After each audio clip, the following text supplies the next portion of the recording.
The bell above the bakery door rings twice before I even look up, and my hands are still buried in flour when I hear it. That voice. Low, rough at the edges, the kind of voice that used to fill every room I lived in. I freeze with my palms pressed into the dough, and for one long, suspended second, I tell myself I imagined it.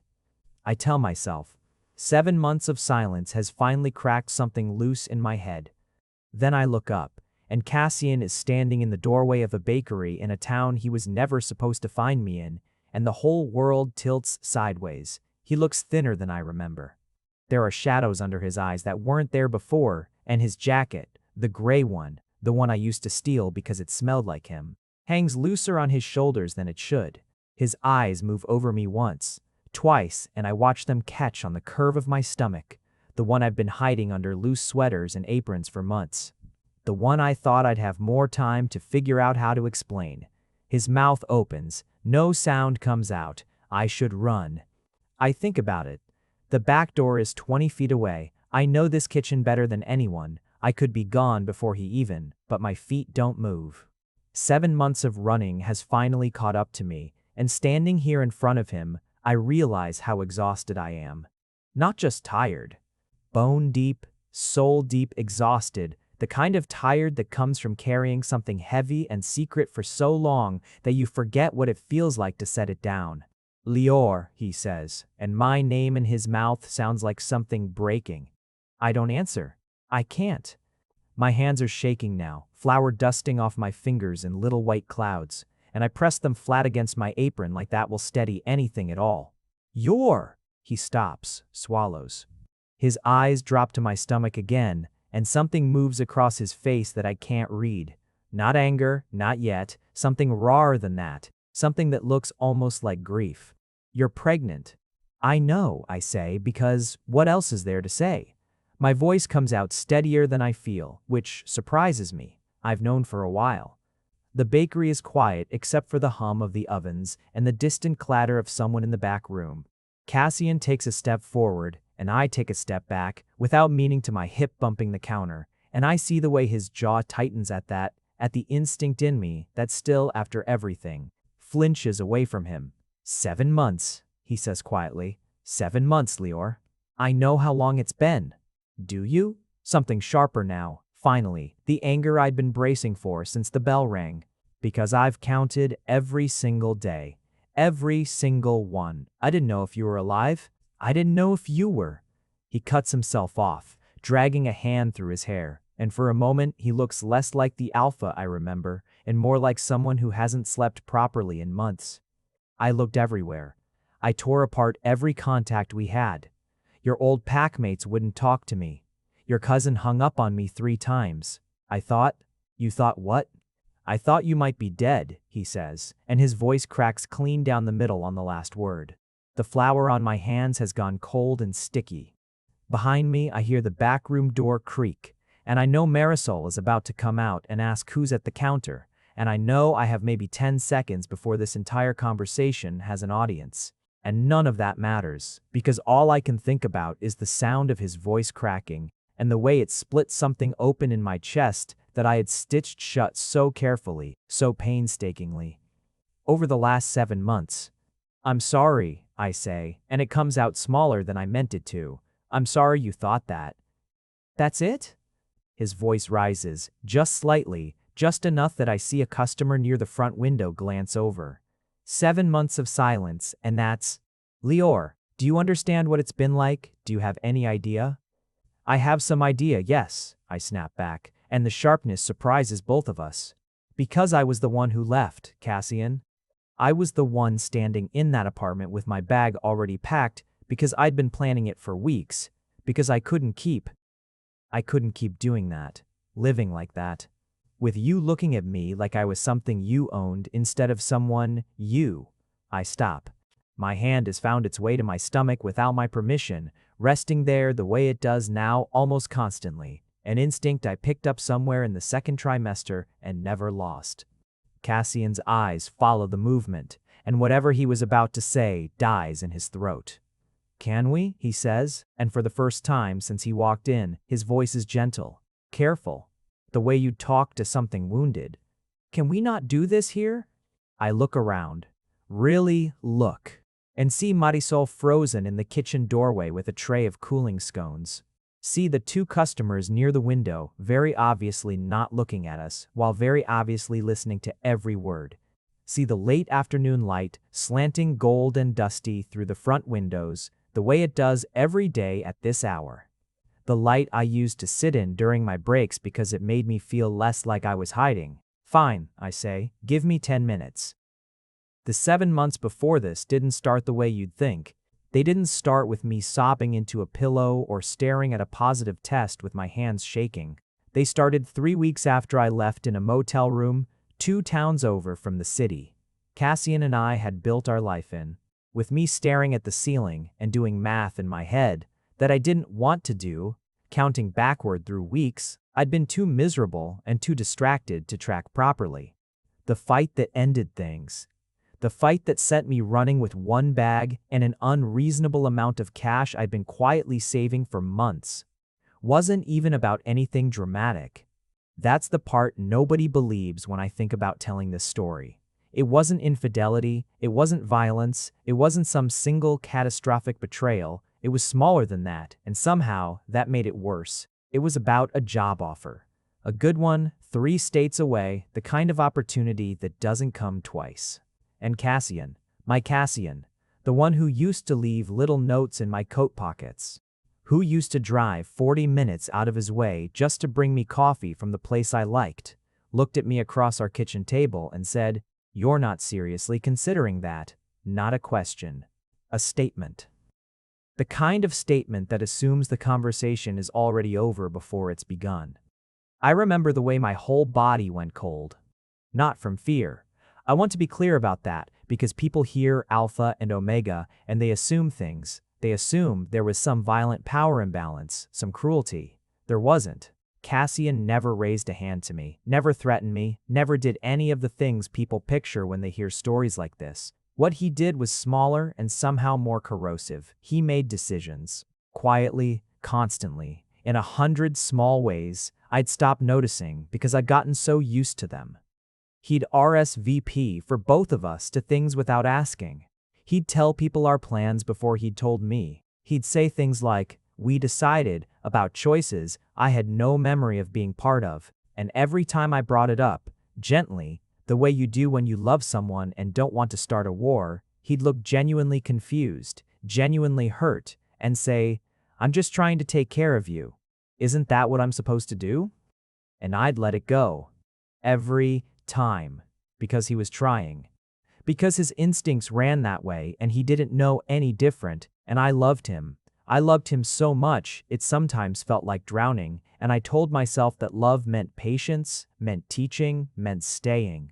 But that night, over the job offer, something in me just stopped. Mid-argument. I remember the exact moment. He was saying something about how the city had everything I needed, how we had a life here, how he didn't understand why I'd want to throw that away. And I looked at him and realized he had said, "Ice Cree," 3 times, and once Cree, twice, and not once had he asked me what I wanted. He'd told me what I should want. I packed a bag that night. I tell Marisol later after Cassian's gone to wait outside. After she's pressed a mug of tea into my hands and sat me down in the back room on the old paint-spattered stool we keep for emergencies. Not because I was scared of him, because I was scared of Mike, of how easy it would have been to stay. To just keep shrinking myself down to fit into the life he'd already decided we were living. Marisol, who has known me for 5 months and asked exactly 0 invasive questions in that time, just nods slowly. "And the baby?" "I found out 3 weeks after I left," I say, in a motel bathroom at 2 in the morning, staring at a stick I bought because I'd been throwing up every day and assumed it was stress. I laugh, a little wetly. It was not stress. Did you think about telling him? I think about how to answer that honestly. The truth is messier than a simple yes or no. Every day, I admit. For about a month, I had his number memorized. I'd type out messages and delete them. I'd get as far as hitting send, and then I shake my head. I kept thinking about that table. About you're not seriously considering that. And I thought, if I tell him, he'll come. And if he comes, he'll be kind and worried and he'll want to take care of me because that's who he is. That's not even the bad part of him. But he'll also, somewhere underneath all that kindness, decide. He'll decide where I live and what I do and how I raise this baby because that's the only way he knows how to love anyone. And I was so tired, Marisol. I was so tired of being loved like a problem that needed managing. So you ran. So I ran. I agree. And I kept running. A little every time I started to feel settled somewhere. New town, new name on the lease, new excuse for why I didn't have family nearby. I told myself I was protecting the baby. Mostly, I think I was protecting myself from finding out whether 7 months would be enough for him to change, or whether he'd show up exactly the same, and either answer terrified me. Marisol reaches over and squeezes my hand, and I find myself telling her the rest of it. The parts I haven't said out loud to anyone, not even her, in all the months we've worked side by side. There was a night, around month 4, I say, when I woke up at 3 in the morning because of cramping. Real, sharp, scary cramping. The kind every pregnancy book tells you to call someone about immediately. And I lay there in the dark, in an apartment I'd been living in for 6 weeks, trying to figure out who to call. I didn't have a doctor yet. I'd been putting it off because every clinic wanted an emergency contact, and I didn't have one. I didn't have anyone's number memorized except his. I sat on the edge of my bed at 3 in the morning with my phone in my hand, and his name was the only one that felt like it would answer. Did you call him? No. I shake my head, and even now, months later, I can feel the echo of that night, the cold floor under my feet, the particular quality of silence in an apartment where no one else is breathing. I called the only number I had besides his, a 24-hour nurse line, the kind printed on the pamphlet they hand out at every pharmacy.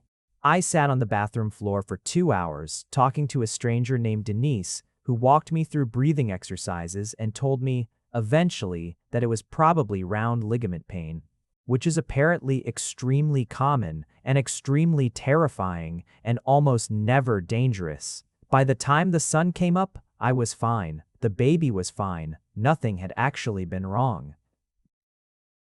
But you were alone. I was alone, I confirm. And I remember sitting there afterward, on the bathroom floor, watching the light change through the little window and thinking, this is the price. This is what it costs to not be managed, to make my own choices. Some 3 a.m. terror with a stranger named Denise instead of someone who actually loves me. And I remember deciding, right there, that I'd still take it, that the price was worth paying. But it was expensive, Marisol. I want to be honest about that. Freedom wasn't free. It cost something real, and some nights it cost more than others. Is that when you started coming around the bakery? A few weeks after, I say, and despite everything, I smile a little at the memory.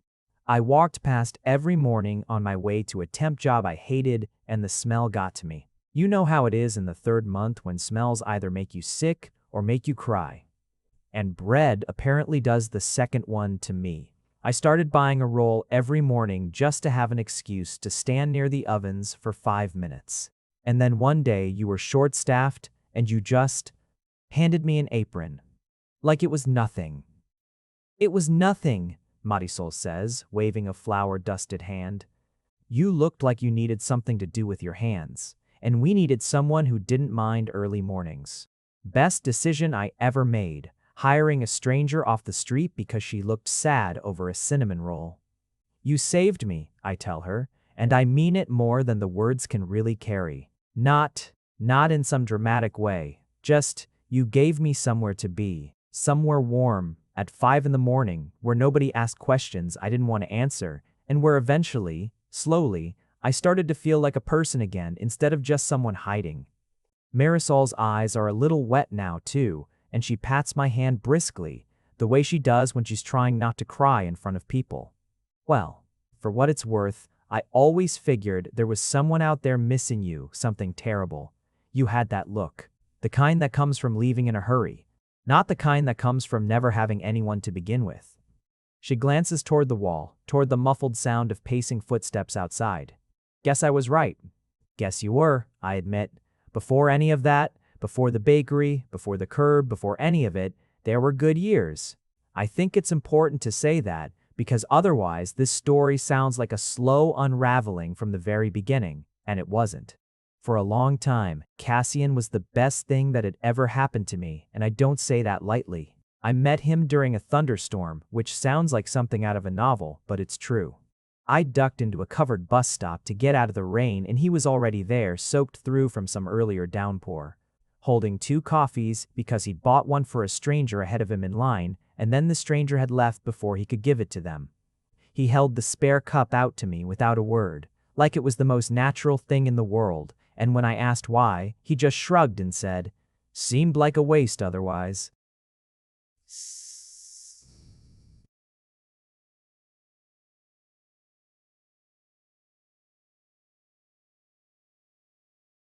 Yes, we talked for 2 hours under that bus shelter while the storm rolled through. He told me about growing up the youngest in a pack of older, louder siblings, about how he'd spent his whole childhood being told what to do by people who loved him and meant well and never once asked what he wanted, and how he'd promised himself that when he had the chance, he'd build something different, a life where the people in it got to choose always no matter what. It's strange, looking back, how much that promise meant to me then, and how completely he forgot he'd ever made it. The first 2 years were easy in the way that new love is easy, full of inside jokes and late-night drives and a particular giddy disbelief of finding someone who feels like home faster than you thought possible. He learned how I took my coffee within a week. He learned within a month the difference between when I wanted advice and when I just wanted to be heard, and for a long time he was careful about it, always asking, "Do you want my opinion?" or "Do you just need to vent?" I think the slide happened so gradually that neither of us noticed it happening. It wasn't a switch flipping. It was 1,000 small moments, each one almost too small to mention. Him answering a question that was addressed to both of us before I'd even opened my mouth. Him making plans on my behalf because it was easier, him stepping in during arguments with other people to handle it before I decided whether I wanted it handled. Every individual instance was so small. It was only the accumulation, the years of it, that became its own kind of weight, a low, constant pressure. Like standing in water that rises so slowly, you don't notice it's at your chest until you can't touch the bottom anymore. I used to wonder in the early days after I left whether I'd imagined the whole thing, whether the Cassian from the bus shelter had ever really existed, or whether I'd just wanted him to so badly that I'd built him out of 2 coffees and a kind sentence. It took me months to realize that he had existed. He just got buried, slowly, under instincts he never examined and a culture that told him those instincts were love. I think that's part of why, standing in the bakery, watching his voice crack on my name, some small and stubborn part of me wasn't surprised that he'd come looking. The bus shelter Cassian would have searched forever. I just hadn't been sure, in 7 months, whether that version of him still existed underneath everything else. Outside, through the thin wall of the back room, I'd been able to hear footsteps the whole time, pacing, slow and even and relentless. The footsteps of someone who had decided he was not leaving this parking lot until he got answers, and who had, apparently, infinite patience for the first time in his life. So when I finally go outside, the sun has dropped low enough that the whole sky has gone the color of a bruise healing, purples and golds bleeding into each other over the rooftops. Cassian is leaning against his car, arms crossed, and when he sees me, he straightens up so fast it's almost comical, like a dog hearing its owner's keys. "I'm not going to apologize for coming here," he says immediately, before I can say anything. "I know that's probably what you want to hear. But I spent 7 months not knowing if you were safe, Lior, and I am not sorry that I kept looking, even if you're angry that I found you." "I'm not angry that you found me," I say, and it surprises me how true that feels now that I'm saying it out loud. I'm angry about a lot of things, but not that. He blinks. Some of the tension goes out of his shoulders, just slightly. Okay. We stand there in silence for a moment. A car passes on the road behind him, headlights sweeping briefly across his face, and I notice again how tired he looks. Not just sleep-deprived tired, but a deeper kind. The kind that settles into the lines around someone's eyes when they've been carrying something heavy for a long time without anyone to help. "How did you find me?" I ask, mostly to fill the silence, mostly because I'm not ready yet for the conversation we actually need to have. "Your cousin," he says. "Not on purpose. She didn't tell me anything, she still won't take my calls. But about a month ago I saw a photo on her page. Some family thing, a cousin's birthday, and you were in the background." Just for a second, I must have looked at that photo 1,000 times trying to figure out where it was taken. There was a sign behind you, half visible, for a hardware store. Took me 3 weeks to track down which town had a hardware store with that exact sign. He says this matter-of-factly, like it's the most reasonable thing in the world, and then seems to hear himself because he winces. That sounds insane, doesn't it? A little, I admit, also kind of impressive. I'd have done a lot more than that, he says, quieter now, and there's something underneath the words that makes my chest ache. "Lior, I need you to understand something, and I need you to actually hear it, not just brace for the part where I try to control the conversation, because I know that's what you're doing right now. I can see it. You're standing there waiting for me to start telling you what happens next." I don't say anything, because he's right, and we both know it. "I'm not going to do that," he continues. "I've had 7 months to think about exactly what I'd say if I found you, and somewhere around month 3, I stopped planning speeches and started actually thinking. About that night, about the job offer, and the table, and the way you looked at me right before you stopped arguing." His voice drops. "You know what scared me most that night? It wasn't that you were considering leaving the city. It was that you went quiet. You always argued with me before, really argued, the way people who trust each other argue, and that night you just stopped. And I thought I'd won." "You didn't win," I say softly. "I just gave up." "I know that now," he says. "It took me leaving every voicemail I could think of and hiring someone to help me search and 3 different therapists. Yes, I went to therapy, multiple ones, because the first one told me things I didn't want to hear, and I fired her, which in retrospect was probably proof of exactly what she'd said. But it took all of that for me to actually understand what you meant. That night, about being loved like a problem." I feel my throat tighten. "You remember that?" "I remember everything about that night," he says. "I've had nothing but time to remember it." He takes a breath, and for a moment he looks almost afraid. Cassian, who has never in the years I knew him looked afraid of anything. "I'm not asking you to come back to the city. I'm not asking you to come back to me even, not right now, not unless that's something you want. I just needed you to know I was looking, and I needed to know you were okay." His eyes drop, again to my stomach, and something shifts in his expression, softens, in a way that makes my breath catch. "And I needed to know about them, about this. Them," I repeat. "You're assuming twins now?" A startled, wet laugh escapes him, the first real sound of relief I've heard from him since he walked into the bakery. "I don't know why I said that. He shakes his head, and his eyes are bright, too bright, in the dying light. "Can I ask how far along you are?" 7 months, I say, give or take a week. 7 months, he echoes, and I watch him do the math, watch his face go through several things at once. Shock, then something that looks almost like wonder. Then a flash of pain so sharp I see it land in his chest like a physical blow. "So you knew. When you left, you didn't know yet, but you were already." "I found out 3 weeks after," I clarify. "I didn't know that night. I want to be clear about that. I didn't leave because of the baby. I left because of us. The baby was."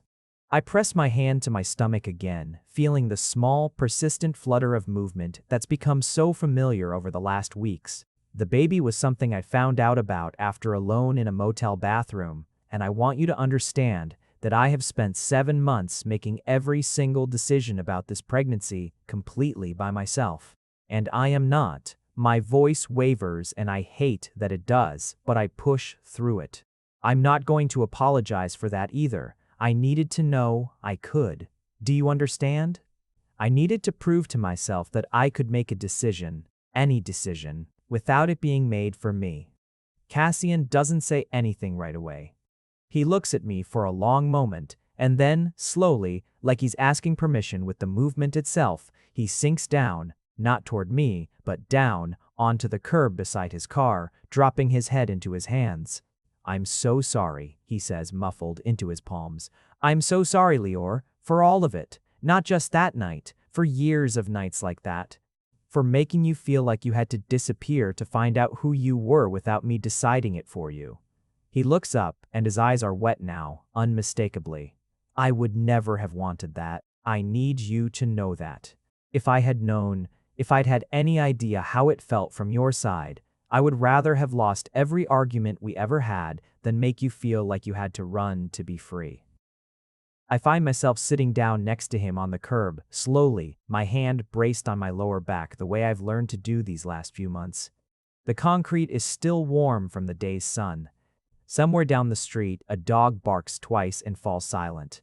"I believe you," I say after a while. "I do. But Cassian, believing that you didn't mean to hurt me doesn't undo 7 months of hurting. And it doesn't answer the actual question, which is, what happens if you go back to being exactly the way you were? Therapy is good. I'm glad you went. But you can know something is wrong and still do it, out of habit, out of instinct. I know that better than anyone, because I let it happen for years." "I know," he says. "I'm not asking you to take my word for it. I don't expect you to. He swallows hard. "I want the chance to show you, however long that takes. Even if even if all I get is to be someone who shows up, who helps, who doesn't get to decide anything, not the way I used to. I'll take that. I'll take whatever version of this you're willing to let me have." A baby shifts inside me, a slow, rolling movement, more pressure than pain, and I press my palm flat against the spot instinctively. Cassian's eyes track the motion, and there's so much raw longing in his face that it nearly undoes me. "Can I—" He starts, then stops himself, visibly catching the old instinct before it becomes a demand. He tries again, softer. "Would it be okay if I—" "Just for a second." "Yeah," I say, before I can think too hard about it. "Yeah, okay." He reaches out slowly, like I might startle and run, and rests his hand against the curve of my stomach. For a moment, nothing happens, and then there's another shift, stronger this time, right under his palm, and I watch his whole face crumple. Not with pain, but with something so overwhelming it has nowhere else to go. "Oh," he breathes. "Oh, Lior." "Yeah," I say again, and my voice isn't steady anymore either. We don't solve everything that night. I want to be honest about that, because I think stories like this sometimes pretend that one conversation on a curb fixes 7 months of damage, and that's not how any of this actually works. What happens, instead, is smaller and slower. Cassian doesn't ask to come back to my apartment that night. He asks if there's a hotel nearby, and when I tell him there's one 2 blocks over. He thanks me and says he'll be there if I want to talk more, and then he says goodnight and he leaves. He leaves. He doesn't ask to walk me home. He doesn't ask where I live. He gets in his car and drives 2 blocks to a motel and lets me go back to my apartment alone, and I stand in my kitchen afterward. Small quiet. Mine. And cry harder than I have in months because it is such a small thing, such an unremarkable thing. And it is also the first time in years that Cassian has let me walk away from a conversation without trying to extend it, to follow it, to make sure it ended on his terms. The next morning there's a knock on my door at 9, which I know because I've been awake since 6, lying in bed with my hands on my stomach, listening to the baby move and thinking about everything and nothing. When I open the door, Cassian is standing there with 2 coffees, one regular, one decaf, and he holds up the decaf with a slightly sheepish expression. "I asked the barista what pregnant people are supposed to drink," he says. "She gave me a whole speech. I wrote some of it down in case you wanted to fact-check her." I laugh. Actually laugh for the first time since he walked into the bakery, and something in his face relaxes at the sound of it, like he's been holding his breath for 7 months, and finally, just slightly. gets to exhale. You can come in, I say, for coffee. That's all I'm offering right now. That's more than I was expecting, he says honestly, and follows me inside. The apartment is small. One bedroom, a kitchen barely big enough for two people, a window that looks out over the bakery's back lot. Cassian takes it all in slowly, and I watch him notice things. The secondhand crib in the corner of the living room, half assembled, with the instructions still taped to the wall above it because I kept losing them. The little stack of baby clothes, all soft yellows and greens because I didn't want to know the gender before deciding, folded with more care than anything else in the apartment. The corkboard by the kitchen, with a single ultrasound photo pinned to it, slightly crooked. He doesn't say anything about any of it. He just looks for a long moment and then sits down at my tiny kitchen table when I gesture for him to, and drinks his coffee and waits. I'm not going to pretend the last 7 months didn't happen, I tell him, once we're both sitting. And I'm not going to pretend I trust you the way I used to. Not yet, maybe not for a long time. But I also don't want to do this. I gesture vaguely at my stomach, at the room, at everything. Completely alone anymore. I was prepared to. I want you to know that. I had a plan. I had a midwife. I had Marisol agreeing to be in the room if I needed someone. I was fine. I believe that, Cassian says, and he sounds like he means it. Not like he's placating me, but like the idea genuinely impresses him. You built an entire life here, by yourself. That's Lior. That's incredible, actually. I don't think I could have done that. But, I continue, being fine alone and wanting you here aren't mutually exclusive. I think. I take a breath, trying to find the words I'd been circling for the last 12 hours. I think what I need, if this is going to work at all, is for you to actually be the person sitting at this table right now. The one who shows up with the wrong coffee and writes down a barista's lecture because he's trying, not the person who decides things.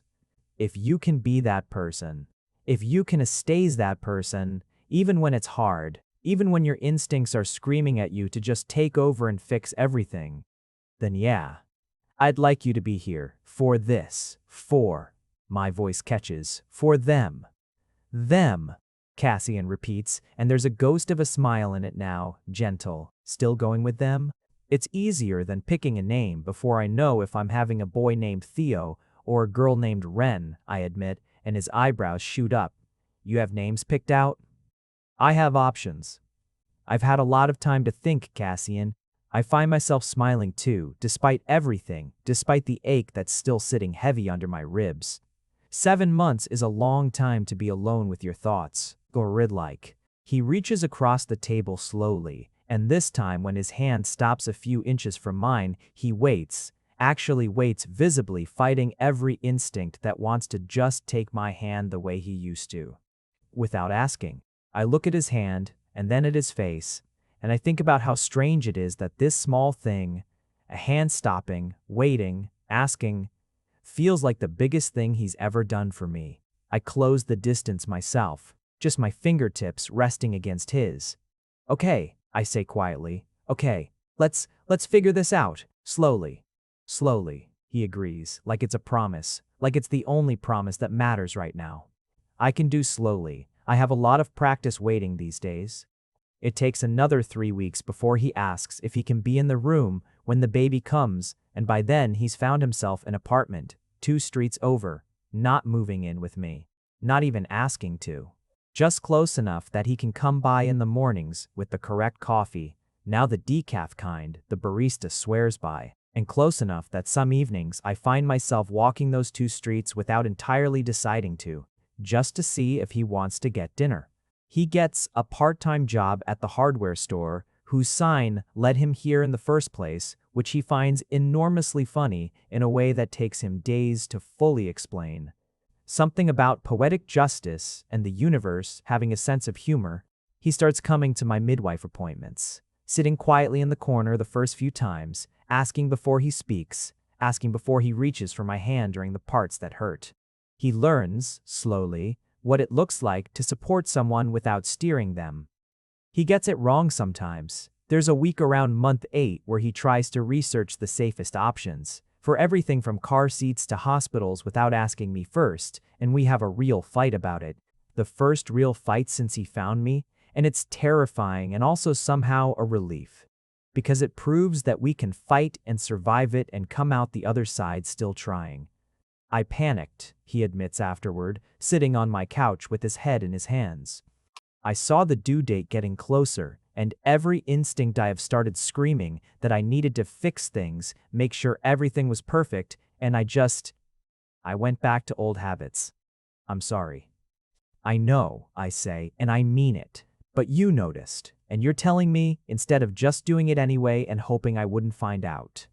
That's actually really different, Cassian. That's the whole thing right there. He looks up at me, something fragile and hopeful in his expression. Yeah? Yeah, I say, and I sit down next to him, closer than I have before, close enough that our shoulders touch. It's not about never getting it wrong. It's about what you do after. The baby comes 2 weeks early in the middle of the night, with a suddenness that leaves us both scrambling, Cassian in his rush to get me to the car. Forgets his shoes entirely and doesn't notice until we're already at the hospital standing in the parking lot in his socks, while I laugh so hard between contractions that the nurse who comes out to help us looks faintly alarmed. You're laughing, she says, somewhat accusingly, during a contraction. He forgot his shoes. I manage, and beside me, Cassian looks down at his sock-clad feet on the cold asphalt, with an expression of such profound betrayal that I start laughing again harder, until it tips over into something closer to tears. The good kind. The kind that happens when your body doesn't know whether to laugh or cry, so it just does both. 11 hours later, in a room that smells like antiseptic and the strange metallic sweetness of hospital coffee, I hold a daughter for the first time. Small, furious, red-faced, with a full head of dark hair that the nurse keeps remarking on. And beside me, Cassian is crying without any attempt to hide it, one hand resting carefully on my shoulder, the other reaching out with a single finger toward our daughter's tiny, curled fist. Ren, I say, looking down at her. I think it's Ren. Ren, Cassian repeats, like he's tasting the word, and then he laughs, wet, overwhelmed, joyful. Ren. Okay, hi Ren. Her fist closes around his finger, and his breath catches audibly, and for a long moment, none of us say anything at all. 3 months after Ren is born, Cassian's family finds out. Not because either of us tells them, but because his older sister Yarrow shows up unannounced at his apartment one afternoon and finds a crib in the spare room and a stack of tiny socks drying on the radiator. I'm not there for that conversation, but Cassian tells me about it afterward, sitting on my couch with Ren asleep against his chest, and his voice has an edge to it I haven't heard before. Not anger at me, or even really at his sister, but something tired and old, the sound of someone finally saying a thing they should have said years ago.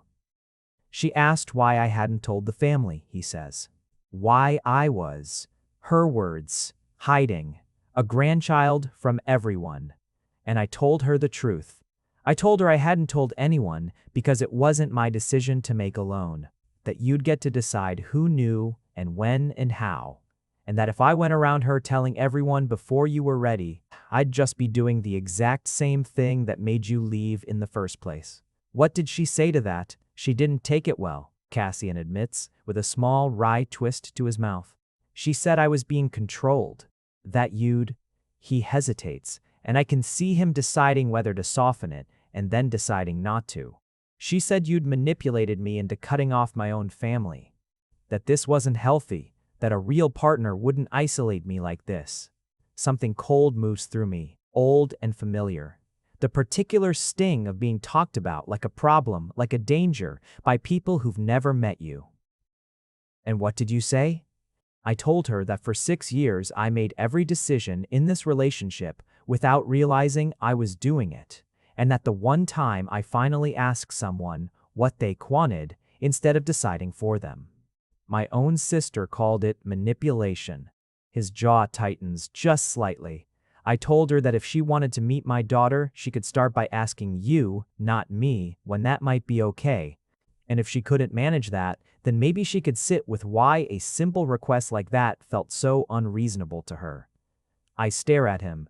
Ren shifts against his chest, making a small sleepy sound, and he automatically adjusts his hold on her, swaying gently, without even seeming to notice he's doing it. You said that, I repeat. To your sister. The one who used to call you twice a day, to check whether you'd handled things with me. I said that, he confirms, and there's something almost surprised in his own voice, like he's still getting used to the shape of himself saying things like that out loud. And then I hung up, because she started raising her voice, and I realized I didn't have to stand there and take it anymore. I could just leave the conversation. The way you used to have to leave conversations with me. He looks down at Ren, then back up at me, and his eyes are bright. I don't think I understood, until I did it myself, how much courage that actually takes. To just walk away from someone who's trying to make you feel small. I used to think that was easy. It's not easy at all. I don't say anything for a moment. I just reach over and take his hand. Not because he's asked, this time, but because I want to, and that distinction matters more than I can easily explain. For what it's worth, I say eventually, I'd like to meet your sister someday. Not because I have to. Because Ren has a family on your side too, and I don't want to be the reason that gets smaller than it needs to be.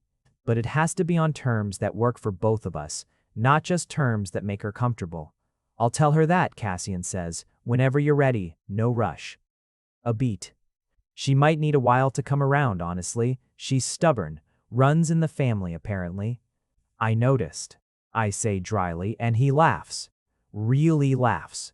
The sound of it filling the small apartment, and Ren stirs against his chest and makes a small indignant noise at being disturbed, and he immediately, instinctively, lowers his voice and starts swaying again, murmuring an apology to a baby who is already half asleep again and will never remember any of this. It's such a small moment. Just a man, soothing his daughter, apologizing for laughing too loud. But I find myself watching it like it's something rare and precious. Because it is. Because 3 years ago, the Cassian one knew would never have hung up on his sister. He would have absorbed the call, agreed with most of it even while feeling bad, and come home that night a little quieter, a little more careful. A little more likely to make some small unilateral decision about our life because some part of him needed to feel in control of something after being made to feel small by someone else. This Cassian set a boundary, and then he came here to tell me about it, not to ask for reassurance that he'd done the right thing, but just to share it. Because we're people who share things now, instead of people who manage each other. It's such a small difference. It's the only difference that matters. That night, after Ren finally goes down for the evening, and Cassian's gotten up twice to check on her without either of us discussing whose turn it was, we just both got up, both went. Both stood in the doorway of the nursery for a moment, looking at her sleeping face, before quietly agreeing she was fine and heading back to bed. He sits on the edge of my bed for a moment before lying down. And I can tell there's something else on his mind. What is it? I ask. I keep thinking about something you said, he says slowly, back in the bakery, the first day, about being loved like a problem that needed managing. He turns to look at me, and in the low light from the hallway, his face looks younger somehow, less guarded than I've ever seen it. I've been trying to figure out the difference between that and whatever this is now, and I think I finally have it. Tell me. Managing someone means you've already decided what the outcome should be, and you're just working out how to get there. He says it carefully, like he's been turning the sentence over for a while, smoothing its edges. Loving someone, actually loving them the way I think I'm only just learning how, means you don't know what the outcome is. You can't know, because it's not just up to you anymore. It's a discovery, not a plan. He reaches out and brushes a strand of hair back from my face, slow and careful, the way he does everything now. I spent years thinking I knew what was best for both of us, and the truth is, I had no idea. I didn't even know what was best for Mecker. I just knew what felt safe, familiar, in control. His thumb traces along my jaw, gentle. I don't feel in control now, not even a little, and it's the best I've ever felt in my life. I don't trust my voice not to break, so I don't try to use it. I just lean into his hand and let him feel the answer instead of hearing it. And outside the window, somewhere in the dark, a dog barks twice and falls silent. The same way it did on the curb outside the bakery all those months ago. And I think we're still here. We're still here, and it's still good, and that has to count for something. Nah, see. It counts for everything. I won't tell you that everything was perfect after that. It wasn't, and I think pretending it was would be its own kind of dishonesty. The kind that erases how much work it actually takes to rebuild something that broke as badly as we did. There were hard months. There were nights Cassian had to physically stop himself from taking over a feeding. I was perfectly capable of handling. Nights I had to remind him gently but firmly that asking "do you want help" and then actually waiting for the answer were two different skills, and that he was still learning the second one. But he kept learning. That's the part that mattered. Every time the old instinct rose up, the urge to decide, to fix, to take the weight without asking whether I wanted it taken, he caught it more and more often and more quickly. And slowly, the space between us stopped feeling like something either of us needed to defend and started feeling like something we were building together, on purpose, for the first time. A year after he walked into that bakery, we moved into a house together. Not the city we'd left, not the town I'd run to, but somewhere new. Somewhere that belonged to both of us equally because neither of us had any history there to fall back into. Ren took her first steps in the backyard, lurching between us with the kind of absolute, unself-conscious confidence that only very small children have, certain that someone would catch her no matter which direction she fell. Cassian caught her. I caught her. We both did at different times in different ways, and somewhere in the simple, repeated act of two people reaching out their hands to catch the same falling child, I think I finally understood what he'd been trying to say that first night on the curb. About wanting whatever version of this I was willing to let him have. He'd meant it. All of it. And slowly, carefully, over more months than either of us could have predicted, I let him have more. Not because I had to, not because I owed him anything, but because every single day, he kept choosing to ask instead of decide, to offer instead of take, to wait instead of push. And every single day, I chose to let him stay. On Ren's first birthday, we have a small gathering in the backyard of the new house. Just a handful of people, because that's what feels right, not because anyone's hiding anything anymore. Marisol comes, 3 hours drive, with a cake she insists on decorating herself, even though it's not her bakery's kitchen, and the frosting keeps sliding in the heat. Yarrow comes too, finally, after months of careful, slow conversations that started with short phone calls and grew gradually into something easier. She arrives nervous and overprepared. With a gift wrapped so precisely, it looks like it was done by a professional, and within an hour, she's sitting on the grass letting Ren grab fistfuls of her hair, laughing in a way that reminds me, just for a second, of Cassian. I watch all of it from the back step, a glass of something cold sweating in my hand, and I think about how strange it is, how a year can hold so much. A bakery doorway, a curb, a motel 2 blocks away. A crib assembled, finally, with both of us holding the instructions the right way up. A sister who learned to ask instead of assume. A version of myself I didn't know existed until I had to build her out of nothing. Alone, in a town I picked because of a hardware store sign. Cassian comes and sits beside me on the step, 2 paper plates, balanced on his knee, and hands me one without a word. And then, a half second later, as if catching himself out of long habit, he says, "I got you the corner piece. More frosting. I remembered you like it. Is that okay? I can swap if you wanted something else." "It's perfect," I tell him, and it is. Not just the cake, but the asking. The small automatic check that's become so natural to him now that he barely seems to notice he's doing it anymore. It used to feel like such a huge thing, watching him learn to do that. Now, it's just how he is, how we are. Across the yard, Ren shrieks with delight at something Yarrow's doing and totters 2 unsteady steps toward us before sitting down hard on the grass, utterly unbothered, already reaching for a fistful of dandelions. She's going to be trouble, Cassian says, watching her with an expression of pure, helpless adoration. Good, I say. I hope she gives you a run for your money. I hope she questions everything you ever tell her, and makes you explain yourself, and never once lets you decide something for her without asking first. Cassian laughs soft and warm and slides his arm around my shoulders, slowly, the way he always does now, leaving space for me to lean in or pull away, and I lean in. The way I always do now, too, because I want to, because I get to choose it every single time, and because every single time I still do. I hope so, too, he says quietly, against my hair. I really do. No. Passes. That's not the end of a story. I know that. There's no neat bow on something like this. No single moment where everything broken becomes whole again, all at once, forever. But there are mornings now when I wake up in that house, with Ren's laughter drifting down the hallway and Cassian's hand finding mine under the blankets, asking the way he always does now, with a gentle pressure that waits for an answer. And in those mornings, I think about the motel room and the positive test and the 7 months of running, and I think, I made it. We made it. Not back to where we started. Somewhere better than that. Somewhere we built, together, out of everything that broke, and everything that, against every reasonable expectation, healed. If you made it to the end, you're my kind of person.